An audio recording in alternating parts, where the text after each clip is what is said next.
Hello guys! Palakpakan muna natin si Lord, yes! So, before nag-testimony na ako dito, sino na po nakakarinig ng testimony ko? So, yung mga hindi pa po nakakarinig, so ulitin ko na lang. So, konting throwback. Ako po si Manoy, so content creator, vlogger po ako. Since pandemic ako nag-start. So, before ako maging content creator, isa akong kabataan na pasaway at rebelde sa magulang. Alam mo yun, yung tipong lagi nagkakating. Yun. Tapos ang lakas mag-Diyos, ang lakas magpariwana, babangkada. And then, si Pastora, di ba, siya good girl, good student. Pero ako, nung college ako, talagang akadengero ako eh. Lagi ako nagkakating, lagi akong lumalabas ng classroom. Kasi pag nag-exam ako, naalala ko, pag may exam kami,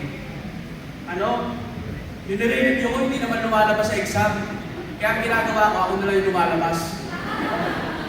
So laging ganun. Exam kami, calculus, ang nire-review ko, history. Hindi talaga nagtutugma.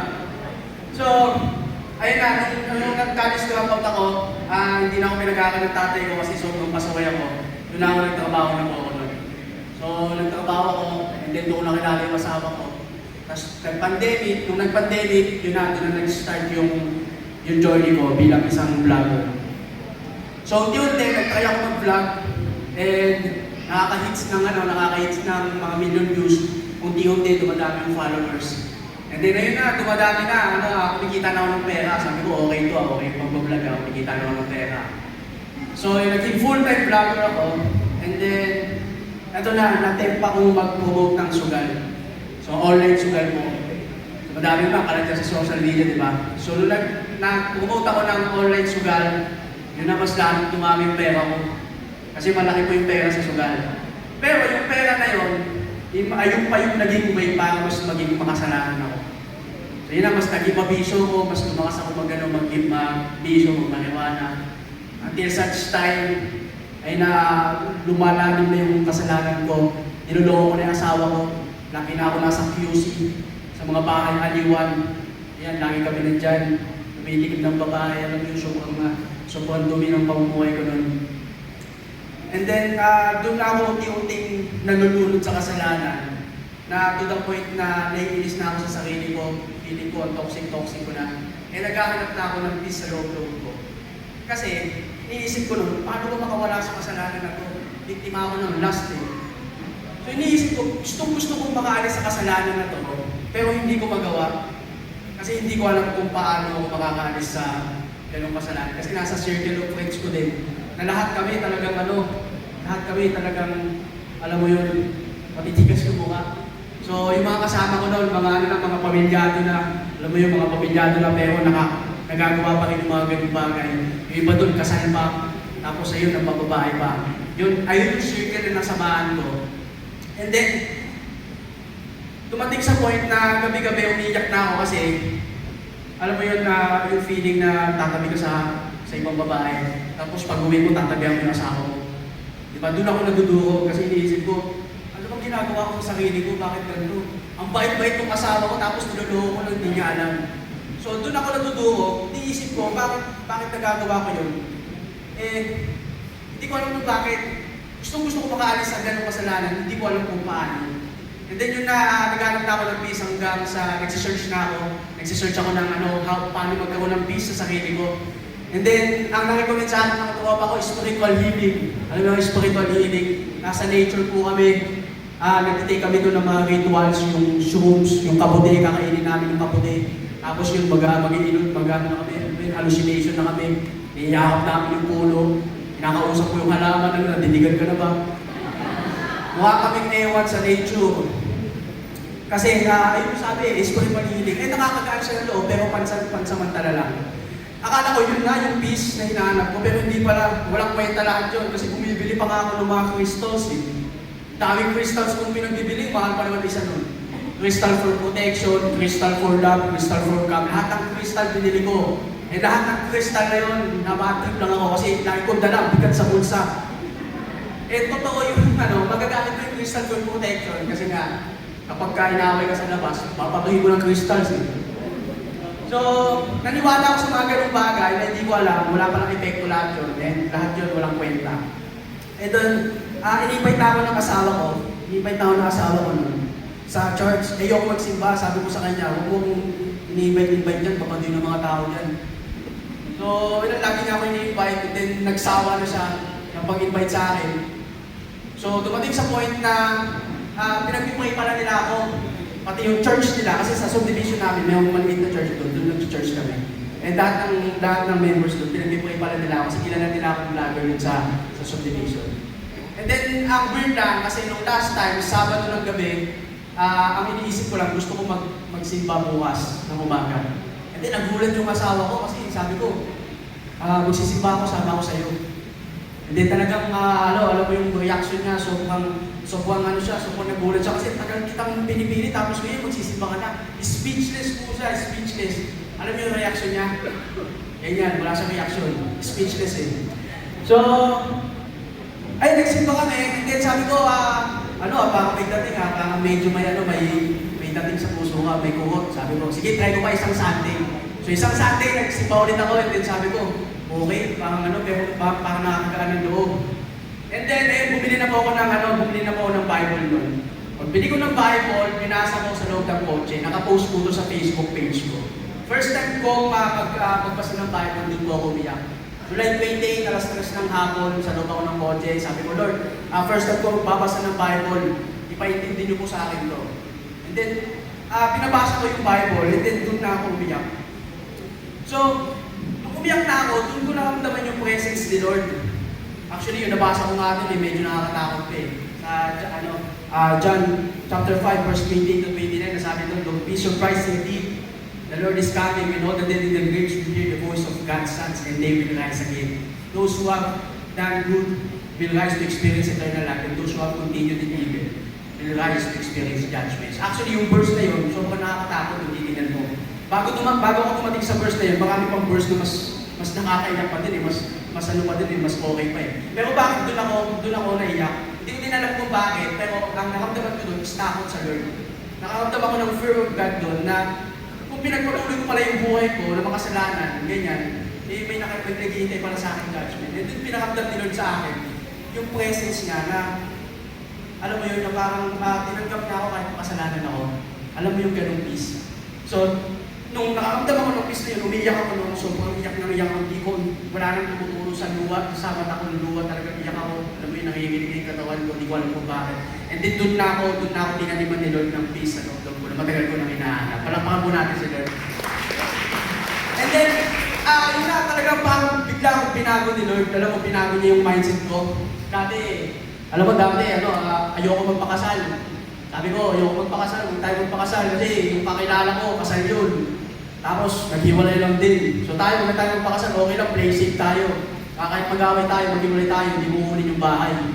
Ganun lang, sabi ko, okay na yan, at least, nagsasama tayo ng masaya. So, ayun yung mindset ko dati, ayoko magpakasal. Pero alam ko, binago ko ni Lord. And then, after ko makatanggap kay Lord Jesus, nagpo-post po ako sa asawa ko. Yes, palakpakan niyo naman sila. So, after na nagpo-post ako, para sinabi ni Lord, baguhin mo muna yung relasyon mo sa asawa mo. Kumbaga, kasi dalawa na anak namin eh. And then, hindi pa kami kasal. So, sabi ko, gusto ko itama sa Lord, sa mata ng Lord, yung pagsasama natin. Kaya yun, nagpo-post ako, and then ito lang, September 1, Monday, kinasal po ako. Yes! So, ang kinasal sa akin, si Pastor Jordan, si Nina Residence. Sila din po yung ninong and ninang ko. So, ayun na, pero bago ko, sabi ko nga, pagtapos ko tumanggap sa Lord, ang dami agad temptation. Sobrang daming temptation agad. Alam mo, parang binabalik ako sa dating ako. Ang daming temptation, mga 72. Pero, bago ako mag-propose, ang sabi ko bago ako mag-propose, muntik pang hindi matuloy yung pag-propose ko. Kasi talagang si Satan, ayaw niya ng buo yung pamilya eh. Talagang gusto niya yung sisirahin yung pamilya mo eh. Bago ako mag-propose sa asawa, hindi niya alam na mag-propose kami. Pero alam niya na nakabook kami sa staycation. And then, yung morning na yon, talagang nag-iba yung ihip ng hangin sa loob ng bahay. Lahat ng bagay na makakapag-trigger para mag-bad mood kami, ginawa na ni Satan. Alam mo yun, nawala yung mga gamit, yung mga hinahanap namin, di namin makita, yung anak ko umiiyak na. kung anak, sobrang iyak, ayaw yung sumama. So, nabadol kami mag-asawa. Sobrang nabadol kami hanggang sa nag-away na kami. Nakapagbitaw pa kami ng mga masasakit na salita, nagbuka pa kami. So talagang ginulo ni Satan yung moment na yon na magpo-propose na ako sa asawa ko. And then sabi ko sa asawa ko, huwag na tayo malis. Dito lang tayo sa bahay. Nagalit ako. And then yung nakirealize ko na, oops, teka lang, nagagalit, iba na to ah. So nagkulong ako sa kwarto, yung asawa ko nagkulong din sa kwarto niya.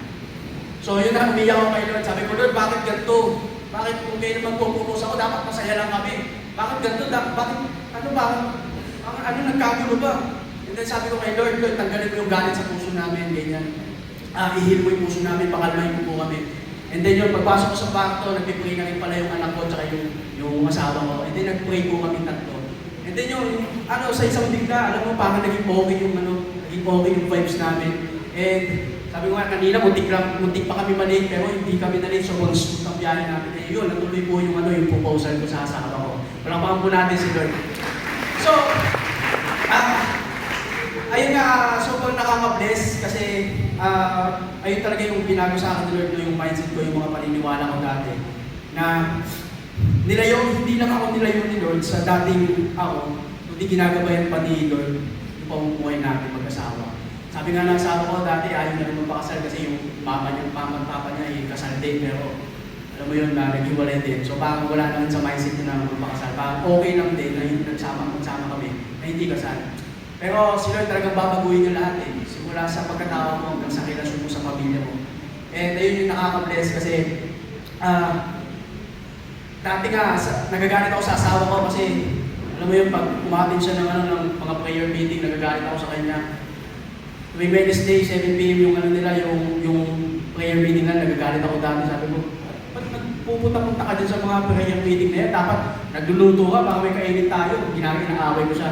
Pero ngayon, alam mo, ako na po yung nag-initiative na, oy, 7 p.m. ha, may prayer meeting tayo ha. Iwan mo na yung mga anak natin, yaman na dyan, taka na. Yung anak ko, hindi pa naglalakad yun. Yun, so, ako na yung nag-i-initiate na, dati sabi niya nga sa akin, yung pinag-pray na ako, nagagalit ako sa kanya pag nagbabasa siya ng Bible kasi gusto ko tutukan niya yung anak niya, ganyan. Tapos nasisipa ako pa yung Bible, pag naihigaan ko sa kama, pinapato ko yung Bible niya. Ganun. Pero ngayon, talagang, pag after ng me time ko kay Lord, after ko mag-devotion, pupuntahan ko na sa kwarto, uy, nag-devotion ka na ba? Wait lang, nagpapatindi pa ako. Ako na yung nag-ano sa kanya. So, ganun na yung routine ng buhay namin, talagang hindi na mawawala sa buhay namin na meron kami at least makapagbasa man lang ng Bible na wala kaming time na hindi namin pinagkikwentuhan si Lord. Ganyan. So lahat, lagi na kami nagpapatugtog ng Hillsong sa bahay, nanonood ng mga biblical movies, ganyan. So, ibang-iba na sasabi ng asawa ko dati nahihirapan siya nung siya lang nagsisimba. Parang parang pilay yung parang pilay yung pananampalataya niya. Kasi nahahatak ko siya hindi ko alam na nahahatak ko na pala siya kasi nga, magkaiba kami ng paniniwala. Siya nagsisimba ako, sanggano ko So, mas madali pala sa buhay, may pamilya, kapag dalawa kayo mismo, yung may takot sa Diyos and may pananampalataya. No? So, palakpakan natin si Lord. And ayun na, isa sa pinaka-nakaka-bless ngayon sa buhay namin na talagang dati wala kaming Diyos sa buhay, lalo wala akong Diyos sa buhay ko. Pero ngayon, si Lord na yung center ng buhay namin. No? Yes, thank you Lord. And isa sa pinasasalamatan ko si Pastor Jordan yan. Kasi siya yung nag-guide sa akin ngayon and siya yung parang mentor ko. No? So dati ang akala ko mga mentor ko, yung mga kasama ko dati sa bahay Aliwan. Akala ko sila yung mga mentor ko, yung mga mga pamilyado. Binago ni Lord yun, tinanggal ni Lord lahat ng mga bad influence sa buhay ko. Yan, binalikan ko sa mga tamang modelo, sila Nina, at sila Ninong Pastor. Thank you so much sa pagkakataon natin na nag-testimony ako. Nakaka-bless na ginagamit ako ni Lord. Na sabi ko nga din kay Lord, Lord, gamitin mo yung platform ko para mag-testify kung gaano ka kabuti at kung paano ka kumilos sa buhay ko. So, ayun, sabi ko kay Lord, kahit hindi na ako kumita sa Facebook page ko, okay lang. Diba? Basta makapag-share ako ng gospel. Dati ang mga content ko po, nagdi-deliver ako ng parcel. Okay, nagdi-deliver na ako ng gospel. Yeah!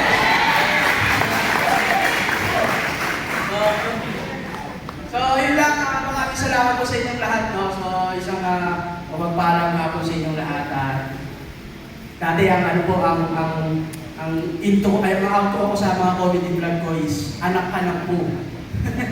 Pero ngayon, anak ka ng Diyos, di ba? Sabi mo sa kapatid ko, anak ka ng Diyos.